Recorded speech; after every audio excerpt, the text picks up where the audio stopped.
तस्य गंगा प्रवहति देवोऽपि संस्कृतं कथयति।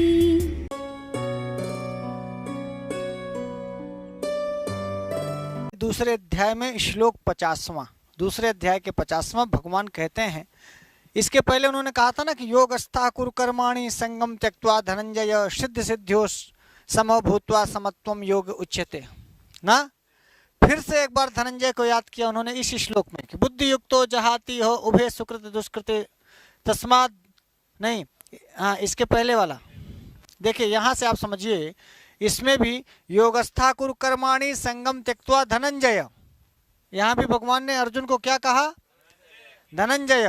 48वें में 49 में आए तो दूरेण ह्यवरम कर्म बुद्धि योगा धनंजय ना। फिर से आज जो 50वें श्लोक की चर्चा करेंगे तो भगवान ने फिर से यहाँ धनंजय को, वहीं से आप धनंजय ले लीजिए और फिर धनंजय को ही संबोधित करके कहते हैं कि बुद्धि युक्तो जहाति बुद्धि युक्तो उभे सुकृत दुष्कृते तस्माद् योगाय युज्यस्व तस्माद् योगाय योगः कर्मसु कौशलम् तस्माद् योगाय युज्यस्व योगः कर्मसु कौशलम्। अब देखिए भगवान यहाँ कहते हैं बुद्धि युक्तो जहाति इह, इह माने यहाँ, तो आप ऐसे कर लेंगे जहाति धन इह ना, तो जहातीह बन जाएगा, जहातीह दीर्घ संधि हो जाएगी ना। और बुद्धि युक्ता पुरुषः, जो बुद्धि से युक्त होगा, क्योंकि इसके ठीक पहले भगवान ने कहा था बुद्धौ शरणम अन्विच्छ। 49वें में भगवान ने कहा बुद्धौ शरणम, तो जो अब बुद्धि की शरण में जाएगा तो वो बुद्धि युक्त हो जाएगा ना, समत्व बुद्धि से युक्त हो जाएगा। और इह माने इस संसार में, जहाति माने छोड़ देता है, उभे माने दोनों चीजें, चाहे वो सुकृत हो चाहे दुष्कृत हो, सुकृत भी और दुष्कृत भी। सुकृत का मतलब हुआ पुण्य और दुष्कृत का मतलब हुआ पाप। और जहाति माने छोड़ देता है कौन? बुद्धि युक्ता। तो बुद्धि युक्ता उभे सुकृत दुष्कृते इह जहाति। बुद्धि युक्त यानी समत्व बुद्धि से युक्त प्राणी पुण्य और पाप दोनों को इस संसार में यही छोड़ देता है। ये माने यहाँ, हाँ, इसी लोक में त्याग देता है। मरने के बाद हमें परलोक जाना है, तो भगवान ने कहा जो सम बुद्धि युक्त पुरुष होगा, बुद्धि युक्ता, बुद्धि युक्ता, तो जो बुद्धि युक्ता पुरुष वो उभय माने दोनों को, चाहे वो सुकृत हो चाहे दुष्कृत हो, ये माने इसी लोक में, इसी संसार में जहाति माने छोड़ देता है। इसलिए तस्मात् युज्यस्व माने जुट जाओ, लग जाओ, जुड़ जाओ। कहाँ? योगाय, योगाय युज्यस्व। क्या कहा? समत्व रूप योग में तुम जुड़ जाओ, लग जाओ ना। तस्मात् इसलिए, योगाय योग में, युज्यस्व जुड़ जाओ। योग कर्मसु कौशलम, योगः कर्मसु कौशलम। एक तो अर्थ ये है कर्मसु माने कर्मों में, कुशलता कौशल, यही योग है। अब इसके पहले भगवान समत्वम योग उच्यते बता रहे हैं। क्या बता रहे हैं? 48वें में समत्वम योग उच्यते कहते हैं, तो योग की 2 बार परिभाषा दे रहे हैं। एक बार कर्मसु कौशलम योगः कह रहे हैं और एक बार समत्वम योगः कह रहे हैं। वास्तव में मेरी दृष्टि में भगवान यहाँ ये कह रहे हैं कि कर्मसु योगः कौशलम, कर्मों में लग जाना, जुड़ जाना, कर्मों से युक्त हो जाना ही कौशल है, आपकी कुशलता है।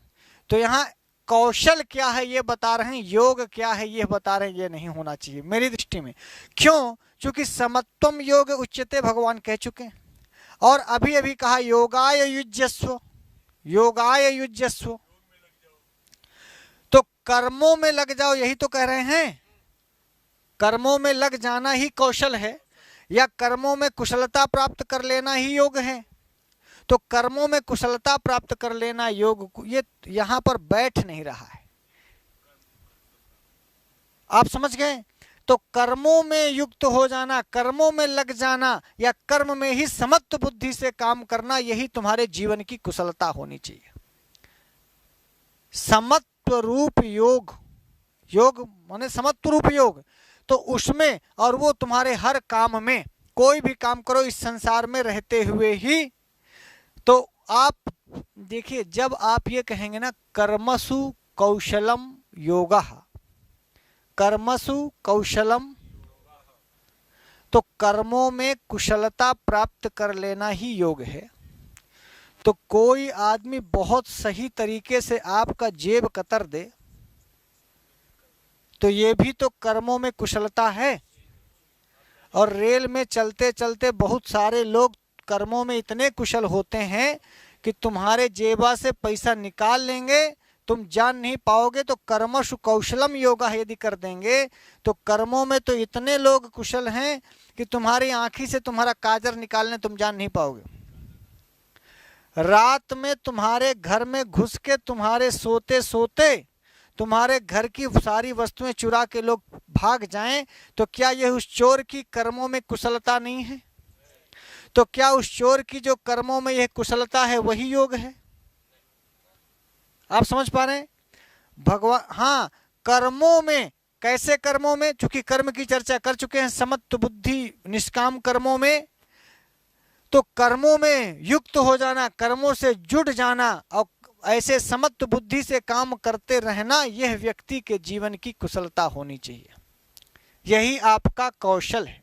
और जिसको आप कहते हैं कि भाई यह आदमी एक्टिंग में कुशल है, तो वो कहाँ लगा? अपने कर्म में युक्त है, जुड़ा है, इसीलिए आप उसको कुशल कहते हैं ना, कि कौशलवान आदमी है। कोई आदमी अच्छी बैटिंग कर रहा है, अच्छी फील्डिंग कर रहा है, तभी तो आप कहते हैं कि भाई यह आदमी खेलने में कुशलता को प्राप्त है, कौशलवान है या कुशल है। यानी वो अपने कर्मों में यदि लगा ना रहे तो कभी कुशलता प्राप्त होगी? पीवी सिंधु यदि बैडमिंटन रख के क्रिकेट का बल्ला उठा लें तो वो कर्मसु योगा में यदि ना लगे, अपने खेल में ना लगे, चिड़िया बल्ला ना खेलें, तो वो कभी कुशल खिलाड़ी बनेगी? हाँ, नीरज चोपड़ा भाला छोड़ के डंडा ले ले तो कभी कर्मसु योगा यदि नहीं होगा तो कौशलम नहीं होगा। कर्मसु योगा होगा तभी कुशलता आएगी। तो कर्मों में, कर्मों से जुड़ जाना, कर्मों में लग जाना, अपने कर्मों में, जो आज जिसे डॉक्टर हर बार 100 मरीज देखे रोज, वो कर्मसु योगा हो जाए तो वो कुशल डॉक्टर हो जाएगा। कोई शिक्षक रोज पढ़ा रहा है तो कर्मसु योगा हो जाएगा तो वो कौशलवान शिक्षक हो जाएगा। तो भगवान कर्मसु योगा कह रहे हैं तभी कौशलम आ जाएगा। कर्मसु योगा कौशलम,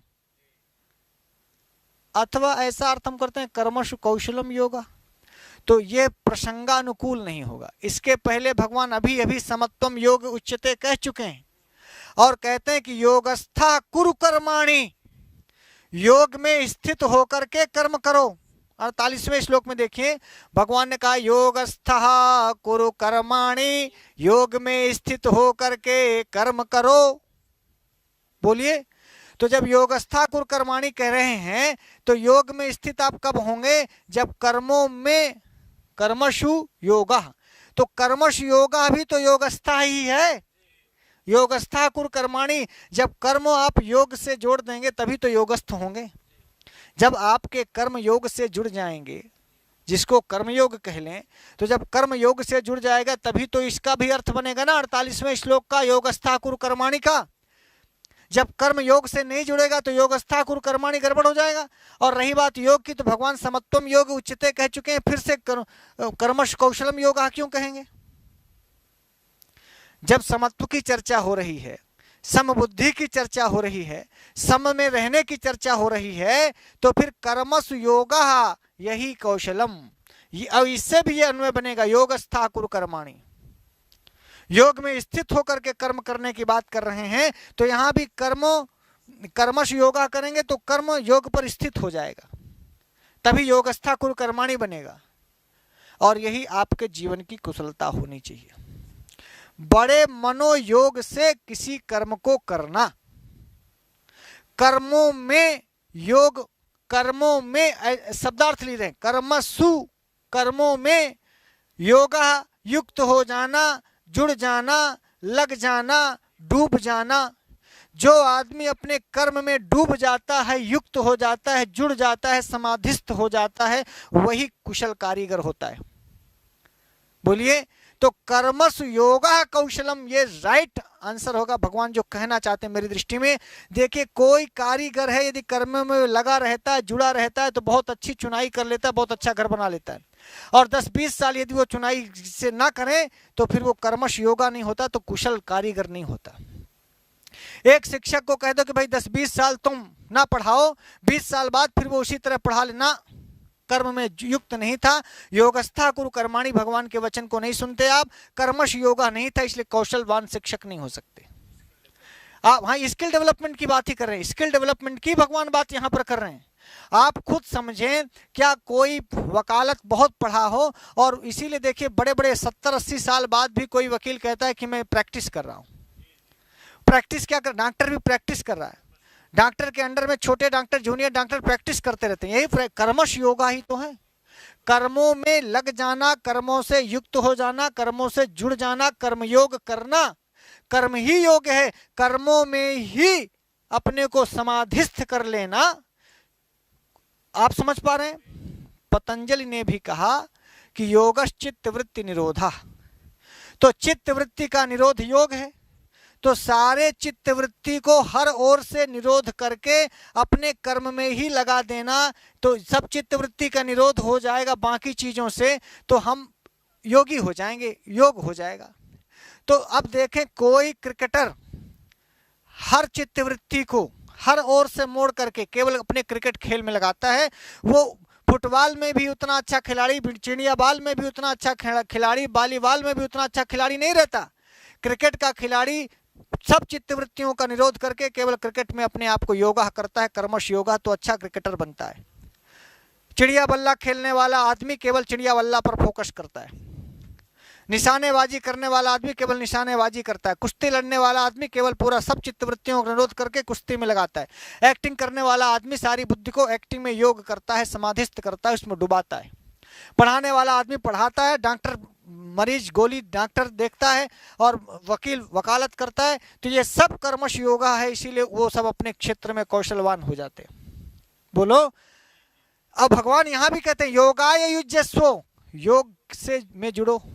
तो कर्मों को योग से जोड़ने की बात कर रहे हैं, अपने कर्मों को योग से जोड़ने की बात। यहां भी युज्यस्व माने मध्यम पुरुष एक वचन लोट लकार का, युज्यस्व, जुड़ो, रहो योग में। इससे क्या होगा, यदि आप तुम समाधिस्थ हो जाओगे, बुद्धियुक्त माने समत्व बुद्धि में हो जाओगे, तो यह माने इसी लोक में, इसी संसार में तुमको अच्छा और बुरा ये दोनों चीजें तुम्हारे मन से चली जाएंगी।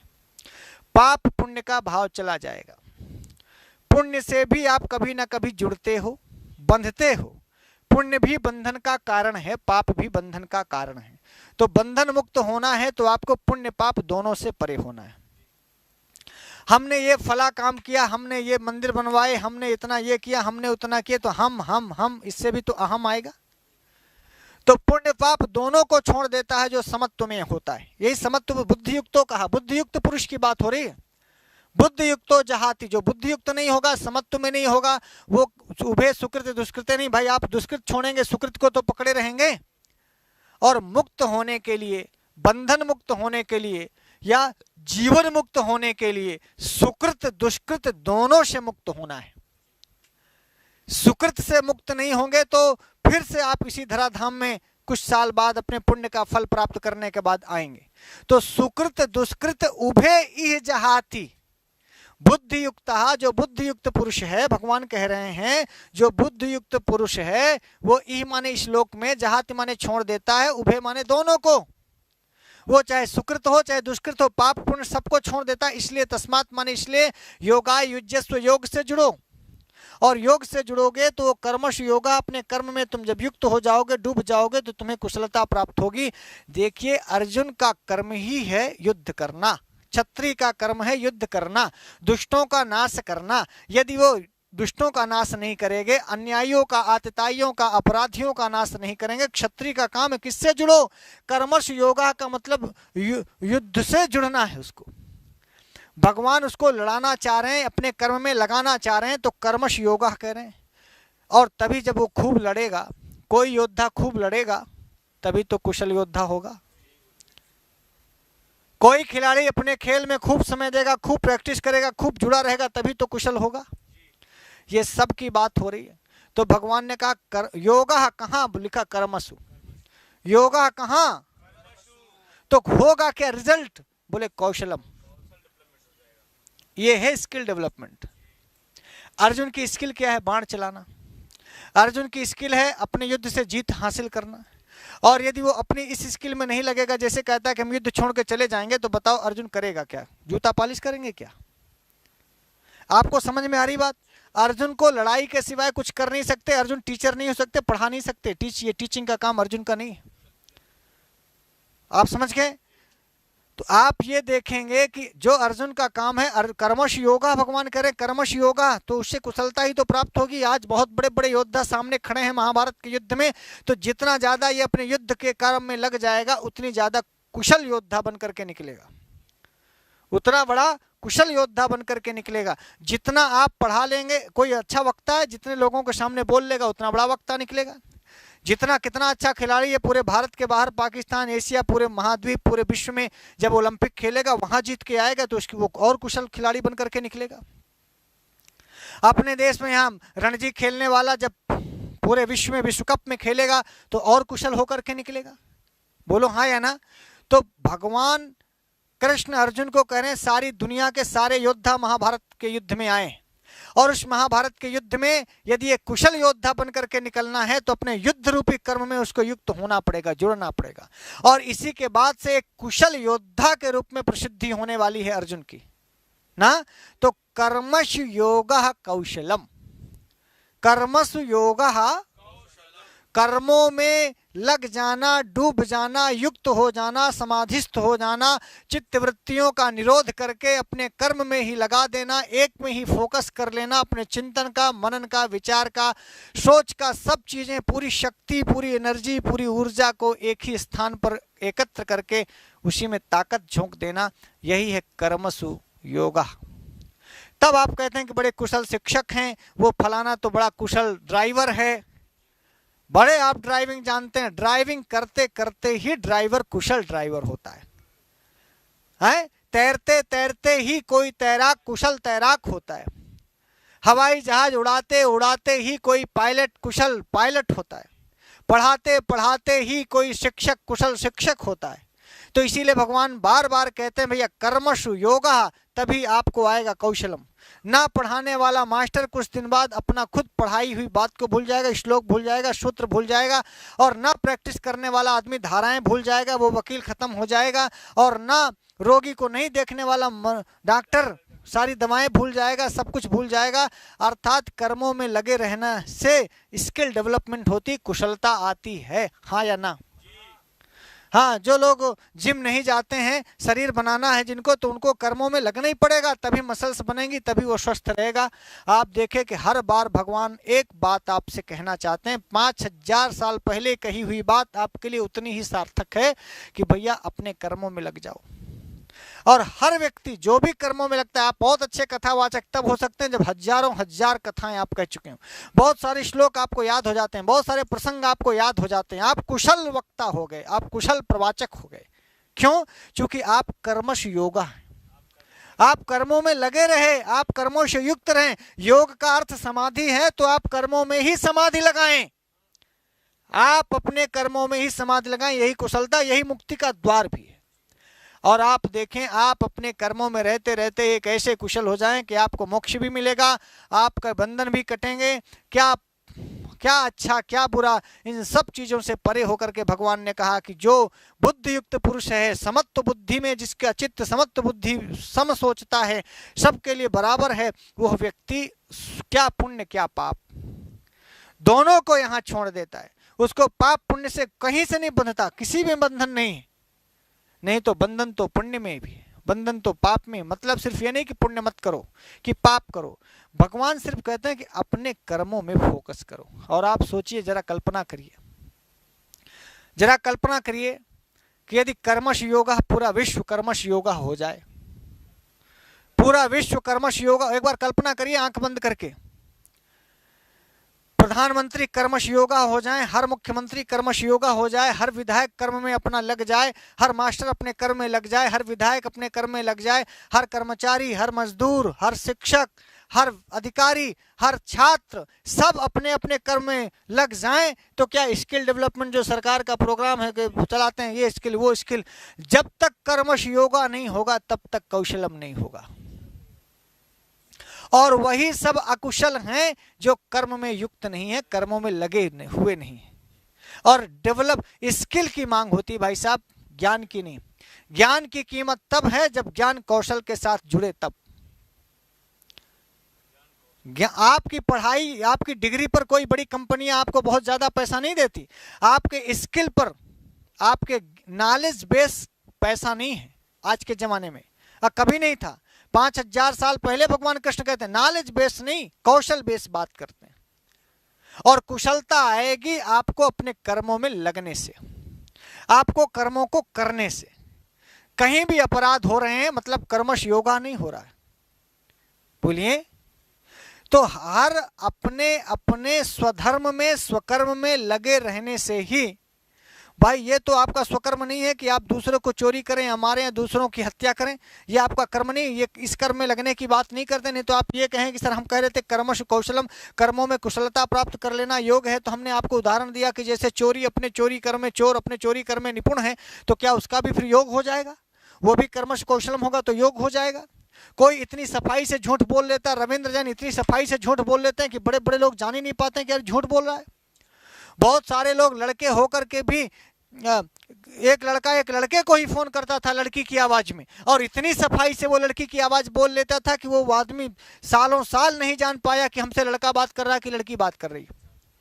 और कितना रिचार्ज कराया, कितना फोन किया, कितना कुछ किया, और सालों साल बेवकूफ बनाता रहा। ये कर्मश कौशलम तो ये भी है कि एक लड़का एक लड़की की आवाज को कितने कुशलता से निकाल सकता है, हम कितने कुशलता से ठगी कर सकते हैं, हम कितनी कुशलता से तुमको धोखा दे सकते हैं। यदि कर्मों में कुशलता है तो हम एक अच्छे ठग हो सकते हैं, एक अच्छे धोखेबाज हो सकते हैं, बोलो हाँ या ना, एक अच्छे चोर हो सकते हैं।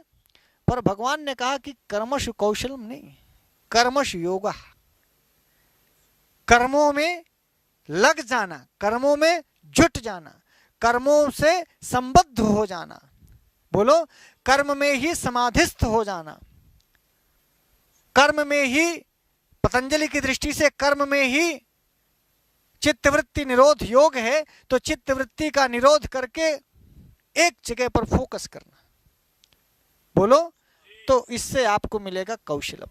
और युज्यस्व भगवान कह रहे हैं जुड़ने के लिए, क्या कह रहे हैं? जुड़ने के लिए। युज्यस्व का युज धातु यहां भी है, युज धातु योग में भी है। तो युज्यस्व में भगवान ने कहा जुड़ो, तो यहां भी तो कहा कर्म से जुड़ो, यहां भी युज्यस्व कह रहे हैं और यहां भी युज्यस्व कह रहे हैं। युज धातु यहां भी है, युजिर योगे, जुड़ने के अर्थ में योग। तो योगा क्या, कर्म को योग से जोड़ो, कर्मों को अपने जोड़ो है। और यहां भी करें युज्यस्व, कहा योगाय युज्यस्व, तो योग से जोड़ने की बात करें, योग जुड़ना योग है। तो यहां योगाय, योग से जुड़ो, तो यहां भी तो कर्म को योग से जुड़ो, जोड़ो, तब कौशलम। योगाय युज्यस्व कर्मशु योगा, योगाय युज्यस्व कर्मशु योगा, और पीछे कहा योगस्था कुरु कर्माणि। ये सारी चीजें अब लिंक हो रही हैं आपस में, नहीं तो योगाय युज्यस्व भी नहीं बनेगा। यहां योग से जुड़ने की बात करें और यहां आप योग बता रहे हो, नहीं, यहां भी कर्मशु योगा। तो बुद्धि युक्तो जहाती ह उभे सुकृत दुष्कृते, तस्मात, इसलिए पाप पुण्य से परे होने के लिए, समत्व बुद्धि में रह करके आपके ऊपर पाप पुण्य का असर ना रहे, इसलिए योग से जुड़ो, इसलिए योग से। अब पाप पुण्य का कॉन्सेप्ट ये है, सफलता असफलता, कभी नीचे कभी ऊपर, कभी अच्छा कभी बुरा। तो जब आप अपने कर्मों में जुड़ते हैं तो कभी अच्छा कभी बुरा, कभी लाभ कभी हानि है, कभी हाँ, कभी जय कभी पराजय। तो दोनों चीजों से मुक्त होने की बात कर रहे हैं भगवान। पाप पुण्य क्या है? पाप प्रतीक है अच्छे का, और पाप बुरे का प्रतीक है, और पुण्य अच्छे का प्रतीक है। तो अच्छा बुरा दोनों से परे हो जाओ। अच्छा बुरा दोनों से परे हो जाएंगे तो मान लो आपको कर्म को करते करते कभी आपके कर्म में थोड़ी कमी भी रह गई, कुछ गड़बड़ भी हो गई, कुछ असफलता असिद्धि हाथ लग गई, तो भी कोई दिक्कत नहीं। बोलो, और असफलता मिल गई, आप थोड़ा असफल हो गए थोड़ा सा, तो आप डिप्रेशन में आ गए, आप अवसाद में आ गए, आप तनाव में आ गए, आप अपने काम को छोड़ दिया, आप मरने की सोचने लगे। भगवान इससे आपको बचाना चाहते हैं। कहा बुद्धि युक्तो जहाति ह, बुद्धि युक्तो जह उभे सुकृत दुष्कृते, उभे सुकृत दुष तस्माद् योगाय युज्यस्व, तस्माद् योगाय युज्यस्व। योगः कर्मसु कौशलम, योगः कर्मसु कौशलम, तस्माद् योगाय युज्यस्व, तस्माद् योगाय। योगः कर्मसु कौशलम, योगः कर्मसु। समबुद्धि युक्त पुरुष, बुद्धि युक्तो, जो समबुद्धि युक्त पुरुष हैं वो सुकृत दुष्कृते, पुण्य और पाप उभय माने दोनों से, इह माने इस लोक में, जहात माने छोड़ देता है। तस्मात इसलिए हे अर्जुन, तस्मात योगाय युज्यस्व, तुम समत्व रूप योग में लग जाओ, जुड़ जाओ। और योगः कर्मसु, योगः कर्मों में, समत्व रूप कर्म में लग जाना ही कुशलता है ना। तो मित्रों आज के लिए इतना ही। हम फिर नए वीडियो के साथ आपके सामने उपस्थित होंगे। हो सकता है हमारे अर्थ से कुछ लोग सहमत हों, कुछ असहमत हों। आपको अच्छा लगे तो बहुत अच्छा, नहीं भी अच्छा लगे तो मुझे जो अच्छा लग रहा है, मुझे जो लगता है कि यार ये समाज के लिए, हमारे लिए, आपके लिए भगवान कृष्ण कहना चाहते हैं, तो उस बात को मैं आप तक पहुंचाता हूं। देखिए बात तो दूसरे प्रसंग में कही गई है, वो प्रसंग है युद्ध लड़ने का, महाभारत के युद्ध का। अर्जुन को वो समझा रहे हैं, लेकिन ये सारी बातें हम सबके लिए भी, हम सब अर्जुनों के लिए उतनी ही उपयोगी हो जाती है। इसलिए गाहे बेगाहे हमको अर्जुन बन करके इसको सुनेंगे तो ज़्यादा अच्छा लगेगा। मित्रों आज के लिए इतना ही, हम कल फिर मिलेंगे, तब तक के लिए नमः संस्कृताय।